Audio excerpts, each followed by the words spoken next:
I remember that day in June 2015 vividly, surrounded by our family and speaking to an audience of millions.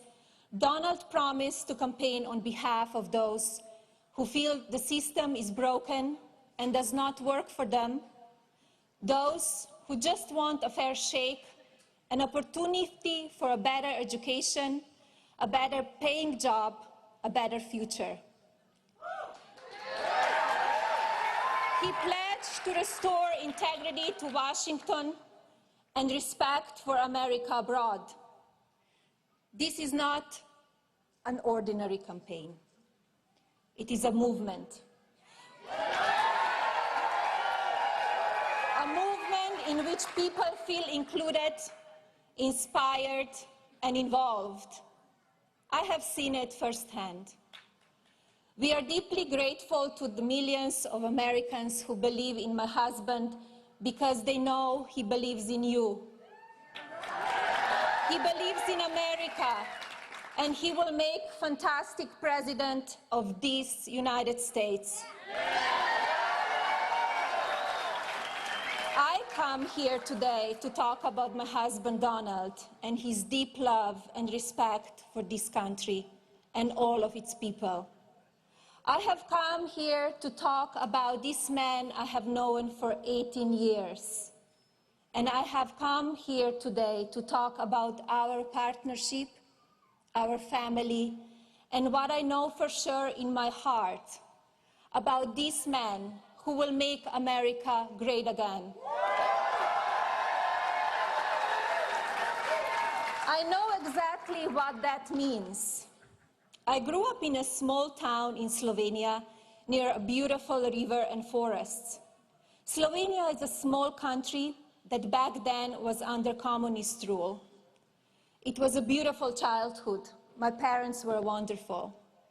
Of course, we always knew about the incredible place called America. America was the word for freedom and opportunity. America meant if you could dream it, you could become it. When I was 10 years old, we learned that a man named Ronald Reagan was elected President of the United States of America. We heard of what he was saying and doing. President Reagan's morning in America was not just something in the United States. It began to feel like morning around the world, even in my small country. It was a true inspiration to me. Later, I lived in Milan and Paris, working hard as a fashion model. I worked with people from all over the world. Fashion is a business of glamour, but it is also hard work. There are ups and downs, high highs, and ridicule and rejection too. I loved my work, and as a young entrepreneur, I wanted to follow my dreams to a place where freedom and opportunity were in abundance. So, of course, I came here. Living and working in America was a true blessing, but I wanted something more. I wanted to be an American. After a 10-year process, which included many visas and a green card, in 2006, I studied for the test and became a US citizen.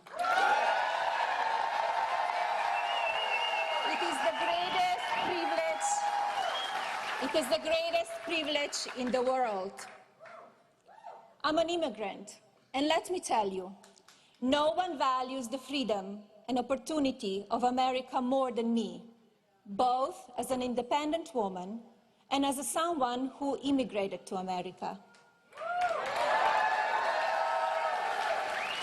Love for this country is something we immediately shared when I met Donald. He loves this country and he knows how to get things done, not just talk. He certainly knows how to shake things up, doesn't he?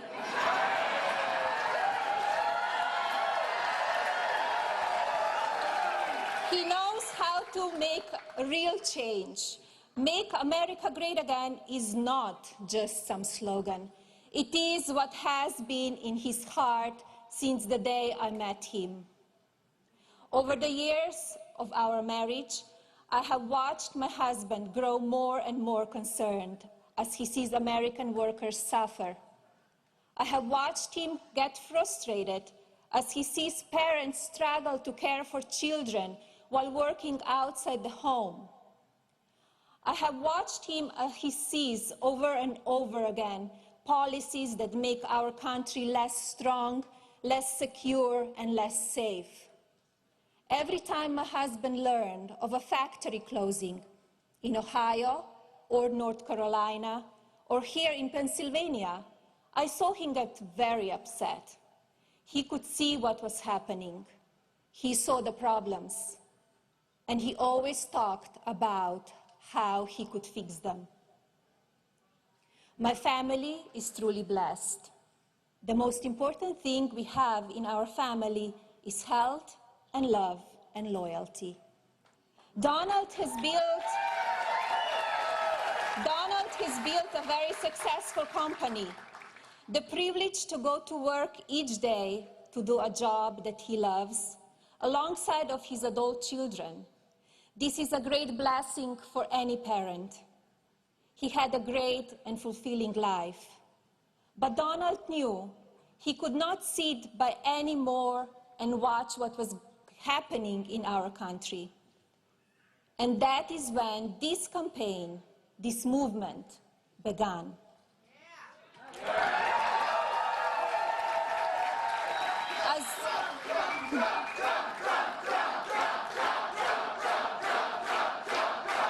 As Donald travels the country, he has asked some simple but very important questions. What kind of country do we want?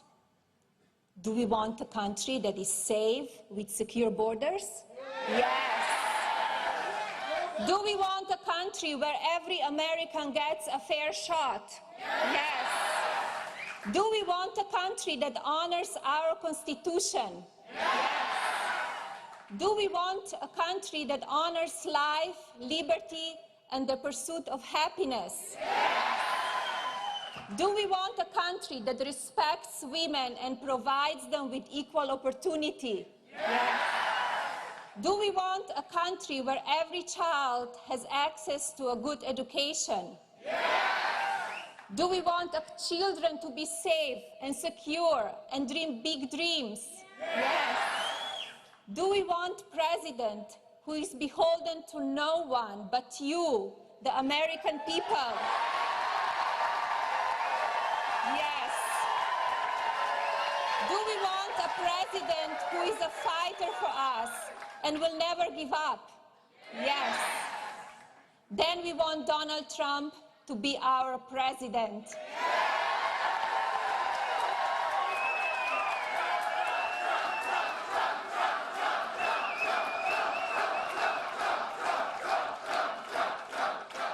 People have asked me, if Donald is the president, what kind of first lady will you be? It will be my honor and privilege to serve this country.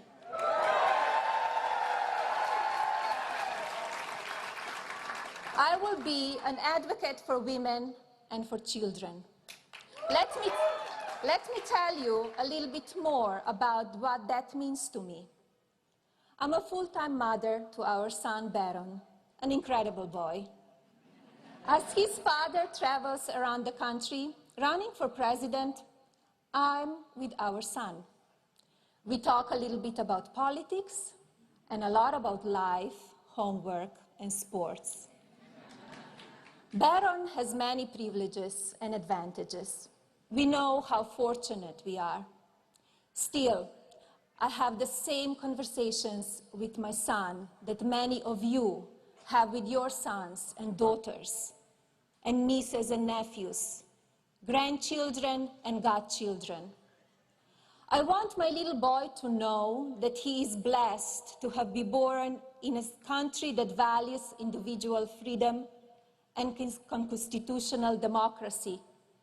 I want our children in this country and all around the world to live a beautiful life, to be safe and secure, to dream freely of love and a family of their own someday. We need to teach our youth American values: kindness, honesty, respect, compassion, charity, understanding, cooperation. I do worry about all of our children. As we know, now social media is a centerpiece of our lives. It can be a useful tool for connection and communication. It can ease the isolation that so many people feel in the modern world. Technology has changed our universe. But like anything that is powerful, it can have a bad side. We have seen this already. As adults, many of us are able to handle mean words, even lies. Children and teenagers can be fragile. They are hurt when they are made fun of or made to feel less in looks or intelligence. This makes their life hard and can force them to hide and retreat. Our culture has gotten too mean and too rough, especially to children and teenagers. It is never okay when a 12-year-old girl or boy is mocked, bullied, or attacked. It is terrible when that happens on the playground, and it is absolutely unacceptable when it's done by someone with no name hiding on the internet. We have to find a better way to talk to each other, to disagree with each other, to respect each other.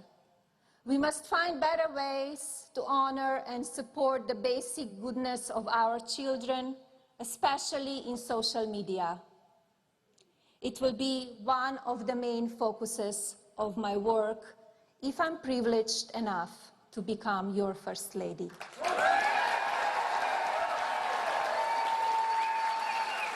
I will also work hard to improve everyday life for women. The women in America are incredible. They are strong, intelligent, generous, committed, determined. With opportunity, women will advance and achieve. But some women have been left behind. I see that. We cannot call ourselves a fully developed or advanced nation when 50% of our women live in poverty, when 16 million are without health insurance, when too many are choosing between basic needs like rent, food, and health care. This cannot be. We cannot afford to have more of the same. We must break with the failures of the past and embrace a future that is worthy of this great nation and her beautiful people. We must win on November 8th, and we must come together as Americans. We must treat each other with respect and kindness, even when we disagree. I will be there to support my husband's efforts to help all Americans when he is president. Donald Trump will make America fair. He will make America safe. He will make America prosperous. He will make America proud. And yes, this man I know so well, Donald Trump, with your help and God's grace, will make America great again. Thank you. God bless you. And God bless this beautiful country.